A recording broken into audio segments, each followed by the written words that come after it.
Hello everyone, welcome back to my channel. This is Jyoti Prakash. Let's get into the video. पहले पहले weekly candle में analysis कर लेते हैं। अभी देख लेते हैं वीकली कैंडल में क्या मूवमेंट देने की कोशिश कर रहा है। उसके बाद जाएंगे वन डे कैंडल पे। फिर मंडे के दिन कहाँ पर ट्रेड करेंगे उसके लिए हम 15 मिनट कैंडल पे देखेंगे। ठीक है। जैसे कि आपको वीकली कैंडल पे यहाँ पर दिख रहा होगा, यहाँ पर ये सेल अप आने के बाद ये पहली बार बाइंग हुआ था, उसके बाद थोड़ा सा सेल अप है, अभी बाइंग हुआ है। मतलब आपको यहाँ पर इजीली एक डब्ल्यू पैटर्न की तरह दिख रहा होगा। सेल अप हुआ, बाइंग थोड़ा सा हुआ, फिर सेल अप हुआ, फिर बाइंग हुआ, जाके क्लोज दिया। ये जो सेल अप आया था इसके ऊपर जाके क्लोज दिया है। मतलब थोड़ा सा बाइंग प्रेशर में इस हफ्ते आया था, लेकिन जब तक हम इसको बाइंग के लिए मतलब ज्यादा क्वांटिटी में बाइंग के लिए नहीं देखेंगे, जब तक ये 36,000 के ऊपर क्लोज नहीं देता है। अभी क्लोज दिया है 35,200 35,150 के आसपास। ठीक है। लेकिन उसको सस्टेन करना चाहिए।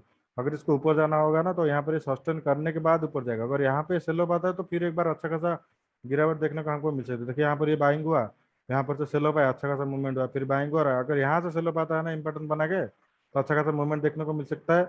और ये जो लो बना है 32,000 के आसपास, अगर इसको ब्रेक करता है तो थोड़ा सा मतलब ज्यादा बड़ा गिरावट यहाँ पर देखने को आपको मिल सकता है। तो आपको वीकली कैंडल पे यहाँ पर डब्ल्यू पैटर्न बना के ऊपर जाने की कोशिश कर रहा है, आपको ये दिख रहा होगा इजीली। ठीक है।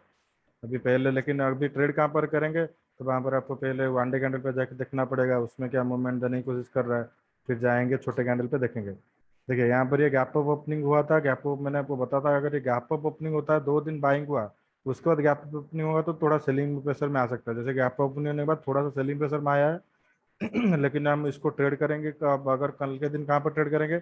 अगर मान लीजिए फ्लैट ओपन होता है, थोड़ा सा गैप ओपनिंग होता है, गैप डाउन ओपनिंग होता है, लेकिन ये 35,000 के आसपास ओपनिंग होता है, अगर इसको सस्टेन करके ऊपर जाने की कोशिश करता है ना, तब हम बाइंग के लिए ट्रेड ले सकते हैं, क्योंकि वहाँ पर आपको इजी ट्रेड मिल जाएगा। क्योंकि एक तो 35,000 सपोर्ट की तरह काम कर सकता है, दूसरी बार ये जो रेजिस्टेंस वगैरह ब्रेक किया है तो वहाँ पर ये सपोर्ट लेके ऊपर जाने की कोशिश कर सकता है। और बायर भी यहाँ पर ऐड हो सकते हैं। यहाँ पर देखिए इतना अच्छा मूवमेंट हुआ है, लेकिन यहाँ पर तो अच्छा खासा सेलअप नहीं आया या साइड नहीं गया है। तो यहाँ पर मैं साइडवेज थोड़ा ज़्यादा एक्सपेक्ट कर रहा हूँ, नहीं तो थोड़ा सा बाइंग के लिए देख रहा हूँ। अभी सेलिंग के लिए मैं थोड़ा ज़्यादा नहीं दिख रहा, लेकिन कल देखते हैं मंडे के दिन क्या आता है। क्योंकि अभी वो जापान के प्राइम मिनिस्टर को वहाँ पर उनको शॉर्ट डेट किया गया है, तो वहाँ पर से थोड़ा सा नेगेटिव प्रेशर भी बन सकता है, क्योंकि अब ग्लोबल मार्केट में थोड़ा नेगेटिव चल रहा है। ठीक है। तो देखते हैं अभी 15 मिनट कैंडल पे देखते हैं कहाँ पर ट्रेड करेंगे। लेकिन आपको यहाँ पर इजीली दिख रहा होगा, इतना डायरेक्ट ऊपर जा रहा है, तो इतना डायरेक्ट ऊपर जा रहा है तो यहाँ पर से थोड़ा सा तो यहाँ पर होल्ड करना चाहिए। तो थोड़ा सा मैं यहाँ पर होल्ड कैंडल या थोड़ा सा बाइंग के लिए देख सकता हूँ, लेकिन ज़्यादा बड़ा नेगेटिव के लिए मैं नहीं देख रहा। 15 कैंडल पे देख लेते हैं कहाँ पर ट्रेड करेंगे कल के लिए, कहाँ पर से ट्रेड लेंगे। गैप अप ओपनिंग होगा, गैप डाउन ओपन होगा तो क्या करेंगे। आपको यहाँ पर दिख रहा होगा मार्केट यहाँ पर रेंज बाउंड में रहा। जब तक इस रेंज को अगर इधर ऊपर की तरफ नहीं तो नीचे की तरफ जब तक ब्रेक नहीं करता, तब तक मैं बाइंग के लिए सेलिंग के लिए ट्रेड नहीं देखने वाला। लेकिन यहाँ पर एक छोटा सा ट्रेंड लाइन आपको दिख रहा होगा, सॉरी मैं आपको दिखाता हूँ। यहाँ पर आपको छोटा सा ट्रेंड लाइन दिख रहा होगा, लेकिन इसके ऊपर अगर क्लोज करता है तो आपको अच्छा खासा बाइंग के लिए मूवमेंट भी मिल जाएगा। यहाँ तक का टारगेट भी जा सकते हैं, जो गैप अप ओपनिंग होने के बाद जो सेलअप आया था, टारगेट यहाँ तक का आप इजीली रख सकते हैं। 35,250 के आसपास 100-150 पॉइंट का इजीली मूवमेंट मिल सकता है। लेकिन हम सेलिंग के लिए कब देखेंगे? अगर मान लीजिए फ्लैट ओपन होकर या थोड़ा सा गैप डाउन ओपन होकर अगर नीचे को ब्रेक करता है, 35,000 के नीचे को ब्रेक करता है, तो अच्छा खासा मूवमेंट देखने को मिल सकता है। टारगेट आप इजीली रख सकते हैं 35,650 से 700 तक, क्योंकि वहाँ से बाइंग हैपनिंग हुआ था, तो वहाँ पर आप टारगेट इजीली रखिए। उसके बाद अगर यहाँ से ब्रेक डाउन देता है तो आप ट्रेडिंग मतलब सेलिंग के लिए फिर एक बार देख सकते हैं। लेकिन यहाँ पर इजी ट्रेड आपको कब मिलेगा? जब ये गैप डाउन ओपन या थोड़ा सा मतलब फ्लैट ओपन होकर अगर नीचे आ रहा है। मान लीजिए गैप अप ओपनिंग हो रहा है तो पहले वेट कीजिए 35,000 के ऊपर को, जब तक ये क्लोज नहीं देता तब तक मैं बाइंग के लिए नहीं देखूंगा। लेकिन मान लीजिए 35,500 के आसपास अगर ओपन होता है तो वहां से अगर कुछ भी नेगेटिव कैंडल, मुझे कुछ भी नेगेटिव कैंडल 35,500 के आसपास मिला ना, इस तरह कुछ भी नेगेटिव कैंडल मिलता है, सेलिंग का कैंडल कुछ भी मिलता है, तो मैं वहां से सेलिंग कर सकता हूँ। ऊपर का स्टॉप लॉस डालूंगा, जब नीचे को क्रॉस करेगा तब मैं सेलिंग करूंगा। ठीक है। अगर गैप अप भी ओपनिंग हो गया यहाँ तक के मतलब 35,600 35,700 के आसपास, तो यहाँ पर बाइंग के लिए मूवमेंट देख सकते हैं, क्योंकि यहाँ पर ये साइडवेज गया है। लेकिन इसके बाद अगर यहाँ पर गैप अप ओपनिंग होता है तो यहाँ पर ये बाइंग हुआ था, यहाँ पर भी गैप अप गया था, तो यहाँ पर बायर थोड़े से हैं, तो यहाँ पर फिर एक बार बाइंग के लिए जा सकता है। ठीक है। चलिए अभी निफ्टी को देख लेते हैं, निफ्टी को वीकली कैंडल पे देख लेते हैं, उसके बाद उसको भी वन डे कैंडल और 15 कैंडल पे देखेंगे। निफ्टी में भी अच्छा खासा मूवमेंट दिया है। यहाँ जो रेजिस्टेंस बना था इसको अभी क्रॉस कर चुका है। अगर इसको ये जो गैप फिल मतलब ये गैप जो हुआ था ना, गैप को फिल कर चुका है, क्लोज दिया है थोड़ा सा ऊपर, तो अभी थोड़ा सा पॉजिटिव मुझे लिख रहा है। यहाँ पर भी डब्ल्यू पैटर्न बना के ऊपर जाने की कोशिश कर रहा था, यहाँ पर कोशिश भी कर रहा है, लेकिन यहाँ पर ये फ्लैट ओपन होकर इसको या थोड़ा सा गैप ओपनिंग अगर सस्टेन कर देता है ना ऊपर जाने के बाद, 16,500 के ऊपर अगर क्लोज दे देता है तो अच्छा खासा बाइंग के लिए मूवमेंट भी आ सकता है। लेकिन उससे पहले हम ज़्यादा बड़ा मूवमेंट एक्सपेक्ट नहीं करेंगे, क्योंकि यहाँ से एक हफ्ते में इतना अच्छा खासा बाइंग हुआ है, तो यहाँ से सेलिंग भी थोड़ा सा आ सकता है। अगर गैप अप ओपनिंग हो गया या थोड़ा सा यहाँ पर बाइंग जाने के बाद यहाँ पर सेलिंग भी आ सकता है, साइडवेज भी जा सकता है, लेकिन बड़ा आप ज़्यादा बड़ा बाइंग के लिए नहीं दे सकते। यहाँ पर ये सेलअप भी आया था 2 हफ्ते लगातार, यहाँ पर गैप डाउन भी ओपन हुआ था, बड़ा अच्छा खासा फॉल आया था, तो वहाँ पर सेलिंग प्रेशर में फिर एक बार आ सकता है अगर वहाँ पर जाकर रेजिस्टेंस हिट करेगा तो। कैंडल कैंडल पे देखिए, ये आपने जो रेजिस्टेंस यहाँ पे ब्रेक किया था उसके ऊपर अभी क्लोज दिया है, मतलब अभी तक ये नेगेटिव नहीं बना है। नेगेटिव कब बनेगा? जब इसके लो का ये ब्रेक करेगा। ये जो लो बना है ना, इसको लो को जब ब्रेक करेगा तब ये नेगेटिव बनेगा। लेकिन उससे पहले ये अभी पॉजिटिव मेरे लिए है। तो यहाँ पर मैं ट्रेड कहाँ पर करूंगा? अगर ये फ्लैट ओपन हो गया, गैप अप ओपनिंग होकर थोड़ा सा इसको हाई को क्रॉस करता है, तो मैं इजीली बाइंग के लिए ट्रेड ले सकता हूँ। छोटा खासा टारगेट भी मैं यहाँ पर रख सकता हूँ, पर 16,330 से 16,350 के आसपास का टारगेट भी रख सकता हूँ। लेकिन आपको ये वन डे कैंडल पे थोड़ा सा बाइंग के लिए देख सकते हैं, क्योंकि यहाँ पर बाइंग हुआ, थोड़ा सा सेलिंग आना लाजमी था। मैंने आपको बोला था डायरेक्ट आपको, तो सेलिंग आ गया। अगर यहाँ पर साइडवेज भी चला आता है ना, तो आपको उसके बाद अच्छा खासा मूवमेंट देखने को मिल सकता है। लेकिन पहले इसको ये हल्ट करके ऊपर को क्रॉस करना पड़ेगा। डायरेक्ट होगा और एक बार ऊपर चला गया तो वो ब्रेकआउट फेलियर भी हो सकता है, ठीक है। यहाँ पे देखिए बैंक निफ्टी की तरह यहाँ पर भी मतलब रेंज बाउंड मार्केट में रहा है। 15 मिनट का जैसे दिख रहा है, यहाँ पर भी एक छोटा सा ट्रेंड लाइन है, छोटा सा चल रहा है। मतलब इसको हाई को ये फ्लैट ओपन होकर क्रॉस करता है तो आपको ये जो हाई बना था उसका टारगेट हो सकता है 280 के आसपास। तो आपको अच्छा खासा एक कितना 40 पॉइंट का मूवमेंट अच्छा खासा यहाँ पर मिल सकता है। अगर ये फ्लैट ओपन होकर इसे ऊपर जाने की कोशिश करता है तो यहाँ तक का टारगेट रख सकते हैं, ठीक है। अगर मान लीजिए यहाँ पर गैप अप ओपनिंग होता है तो पहले यहाँ पर वेट कीजिए। 16,350 या 16,500 के पास ओपन होता है तो वहाँ पर वेट कीजिए। अगर कुछ भी नेगेटिव कैंडल बनता है 5 मिनट या 15 मिनट के बाद, वेट करने के बाद सेल कीजिएगा। डायरेक्ट ऐसे नहीं कि ऊपर डायरेक्ट ओपन हो डायरेक्ट बाइंग के लिए जा रहा है, बाइंग के लिए कर रहे हैं, पहले वेट कीजिए। यहाँ पर मूवमेंट देखने के बाद ट्रेड कीजिए, ठीक है। अगर यहाँ पर कुछ भी सेलिंग कैंडल हाई पे बनता है ना, 200 पॉइंट या 250 पॉइंट का गैप अप ओपनिंग करने के बाद, तो उसके हाई का स्टॉप लॉस डालेंगे। जो भी हाई बना जैसे कि यहाँ पर बना तो हाई का स्टॉप लॉस डालेंगे। यहाँ पर ट्रेड ले सकते हैं 5 मिनट या 15 मिनट ले सकते थे। अगर यहाँ पर ऑप्शन सेलिंग किए होंगे तो अच्छा खासा प्रॉफिट मिलेगा। लेकिन बाइंग में भी आपको ये यहाँ पर ये जो इतना बड़ा मूवमेंट दिया तो आपको मिल गया होगा, ठीक है। तो आप वैसे यहाँ पर अगर ये आपको ओपनिंग के नेगेटिव कैंडल कुछ ही बनता है, ऊपर का स्टॉप लॉस डालिए, नीचे को जब निकल रहा होगा तब ट्रेड कीजिए। अगर ऊपर का स्टॉप लॉस हिट होता है तो सही है, नहीं तो आपको अच्छा खासा प्रॉफिट भी मिल सकता है।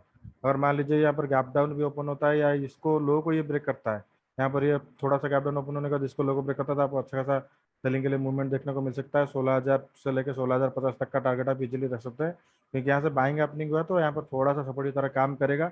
आपको इजीली टारगेट यहाँ पर 100-150 पॉइंट का मिल सकता है। अगर यहाँ से 16,150 के आसपास, 16,150 के आसपास अगर ये गैप डाउन ओपन होकर नीचे आता है तो, ठीक है। चलिए बैंक निफ्टी के कंपोनेंट्स को देख लेते हैं, क्योंकि बैंक निफ्टी के ऑप्शन को ट्रेड करने के लिए आप उनके कंपोनेंट्स को देखना पड़ेगा, क्योंकि बैंक निफ्टी के कंपोनेंट्स ही बैंक निफ्टी को ऊपर नीचे ला जाने में मदद करते हैं। तो आप इनको 6 ही कंपोनेंट को फोकस करेंगे, 6 स्टॉक्स को फोकस करेंगे तो आपका काम बन सकता है, क्योंकि इसमें सबसे ज़्यादा वेटेज है 80 to 85% के आसपास।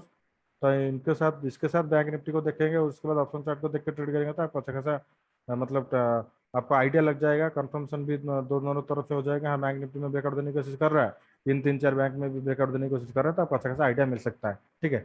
जैसे कि यहाँ पर देखिए, मैंने आपको बोला था ये गैप अप ओपनिंग हो तो सेलिंग के लिए आएगा, क्योंकि यहाँ पर 2-3 दिन से डायरेक्ट गैप अप ओपनिंग जा रहा था। दूसरी बार यहाँ पर रेजिस्टेंस चल रहा था, ठीक है, रेजिस्टेंस चल रहा था, ये हाई के आसपास क्लोज दिया था, तो यहाँ पर ये फ्लैट ओपन होकर ऊपर जाना चाहिए था अगर उसको एक्चुअली में ब्रेकआउट देना है तो। लेकिन ये क्या हुआ, डायरेक्ट रेजिस्टेंस के आसपास गैप अप ओपनिंग है, तो अभी क्लोज दिया है कि वही रेजिस्टेंस के आसपास जो रेजिस्टेंस बना था अभी सपोर्ट की तरह काम भी कर सकता है। लेकिन उससे पहले यहाँ पर फ्लैट ओपन होकर यहाँ पे हल्ट करना होगा। अगर ये गैप डाउन ओपन होता है तो यहाँ पर ये ब्रेकआउट फेल्यूर भी हो सकता है, नीचे भी आ सकता है। लेकिन उससे पहले हम देखेंगे क्या करने वाले हैं। लेकिन अगर मान लीजिए यहाँ पर ये फ्लैट ओपन होता है ना, तो आप अगर बाइंग के लिए वेट करेंगे। अगर डब्ल्यू बटन बना के ऊपर जाने की कोशिश कर रहे हैं तो आप बाइंग के लिए ट्रेड ले सकते हैं। लेकिन सेलिंग के लिए आप देखेंगे जब ये जो इमीडिएटली ये लो जब अगर ब्रेक करता है तब वहाँ पर सेलिंग के लिए देख सकते हैं, ठीक है। आईसीआईसी बैंक में देख लेते हैं आईसीआईसी बैंक में क्या मूवमेंट दिया है। आईसीआईसी बैंक अपने हाई के आसपास जाके ट्रेड किया है, मतलब 3 दिन से गैप अप ओपनिंग हो रहा है, तो अभी मेरे लिए थोड़ा सा ये नेगेटिव की तरह काम कर सकता है, क्योंकि यहाँ पर देखिए ये रेजिस्टेंस मेजर रेजिस्टेंस बना था, इसके आसपास ये पहली बार जा रहा है, डब्ल्यू बटन बनाएगा जा रहा है, ये सही है। लेकिन डायरेक्ट ऐसे अगर ऊपर जाएगा ना तो वहां से ब्रेकआउट फेलियर हो सकता है, क्योंकि मार्केट ऐसे डायरेक्ट ऊपर नहीं जाता है, थोड़ा सा हल्ट करता है, थोड़ा सा नीचे आता है, उसके बाद ऊपर जाता है।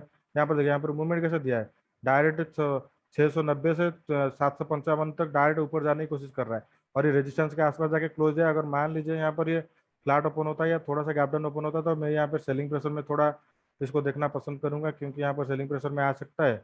यहाँ पर ये इतना अच्छा खासा मूवमेंट भी हुआ था, तो जहाँ पर डायरेक्ट पहली बार जाएगा तो थोड़ा रेजिस्टेंस हिट कर सकता है, लेकिन मान लीजिए इसके ऊपर ही क्लोज दे देता है ना, 755 756 के ऊपर ही क्लोज दे देता है, तो वहां पर बाइंग के लिए अच्छा सा मूवमेंट भी आपको देखने को मिल सकता है। टारगेट भी आपको 767 के आसपास भी रख सकते हैं, ठीक है। लेकिन आपको कंडीशन क्या बनेगा, अगर ये फ्लैट ओपन होकर ऊपर को क्रॉस कर रहा है तो बाइंग के लिए देखेंगे, अगर ये वहां पर थोड़ा सा फ्लैट या थोड़ा सा गैप डाउन ओपन होकर नीचे करने की कोशिश कर रहा है तो आप सेलिंग के लिए इजीली देख सकते हैं, ठीक है। अभी एसबीआई देख लेते हैं। एसबीआई देखिए यहाँ पर ये ऊपर जाने की कोशिश कर रहा है, लेकिन कैंडल में मुझे दम नहीं है जैसे लग रहा है, क्योंकि बाइंग के लिए जा तो रहा है लेकिन बहुत छोटा छोटा कैंडल बना रहा है, मतलब यहाँ पर बायर ज्यादा नहीं है ना ही सेलर ज्यादा है, लेकिन यहाँ पर रेजिस्टेंस देखिए मेजर रेजिस्टेंस एक चल रहा है।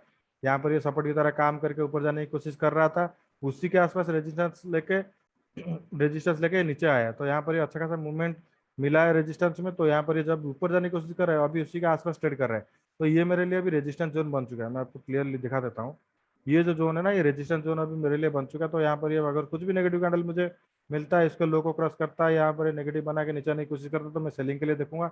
टारगेट इजीली मैं 480 के आसपास रख सकता हूँ। मुझे ये थोड़ा सा नेगेटिव भी लग रहा है। कोटक बैंक में भी देखिए आपको यहाँ इससे ज्यादा अच्छा ट्रेड नहीं मिल सकता। मैंने आपको बोला था अगर गैप अप ओपनिंग होगा और ये रेजिस्टेंस चल रहा है, अगर इसके आसपास ओपनिंग होगा तो आप सेलिंग का कैंडल कुछ भी देख के सेलिंग कर सकते हैं। जैसे कि यहाँ पर देखिए गैप अप ओपनिंग होने के बाद उसके बाद सेलिंग आया है उसी रेजिस्टेंस को हिट करके, लेकिन जब तक इसको ये ऊपर को क्रॉस नहीं करता ना तब तक मैं बाइंग के लिए नहीं देखूंगा। और इसे डायरेक्ट भी इसे मार्केट ऊपर नहीं जाता है, मैं आपको हमेशा बताता हूँ। यहाँ पर भी देखिए ऊपर जाने की कोशिश करो तो यहाँ पर ये नीचे आने की भी थोड़ा चांसेस बढ़ जाता है, ठीक है। तो यहाँ पर देखिए अगर ये फ्लैट ओपन होकर इसके नीचे को ये ब्रेक करता है फिर एक बार, तो आपको अच्छा खासा टारगेट मिल सकता है, 1715 के आसपास आपका टारगेट रह सकता है, ठीक है।